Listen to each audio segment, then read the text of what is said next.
व्यवस्था थाई अव्यवस्था हिंदोल ब्लॉक महोत्सव ब्लॉक प्रशासन अव्यवस्था जो खरारे सिझिले लोके।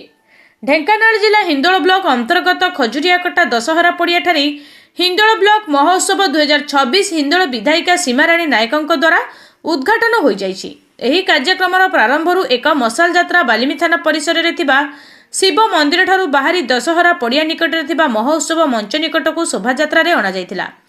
एही शोभा यात्रा रे विधायिका बीडीओ ब्लॉक उपाध्यक्ष ब्लॉक र समस्त कर्मचारी जंत्री और एमबीके माने सामिल थिले और विधायिका सीमाराणी नायक महोत्सव को फिता काटी उद्घाटन करथिले।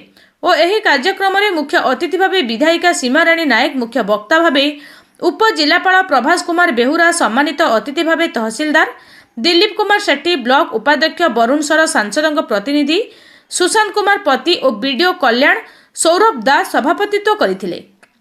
और एही विधायक और समस्त अतिथि मानक द्वारा प्रदीप प्रज्वलन करा जायथिला।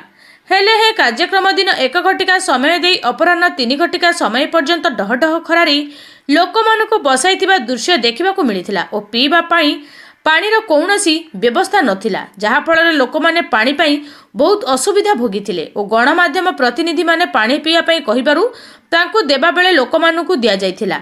एहीपरि खोला आकाश तले बिना टेंट रे चौकी पकाइथिले, जहा फल लोक माने बाध्यरे खरारे बसी प्रोग्राम देखुथिले। एही कार्यक्रम रे ब्लॉक रो केतेगोटी स्कूल और छात्र छात्री मानक द्वारा सांस्कृतिक कार्यक्रम अनुष्ठित होइथिला। और एही महोत्सव विषय रे विधायिका किछि भाषण आकार रे प्रदान करिथिले। एही कार्यक्रम रे बहु संख्या रे लोक माने उपस्थित थिले। एही कार्यक्रम रे कलाकार संघ हिंदोलर ब्लॉक उपसभापति मंच संयोजना करिथिले।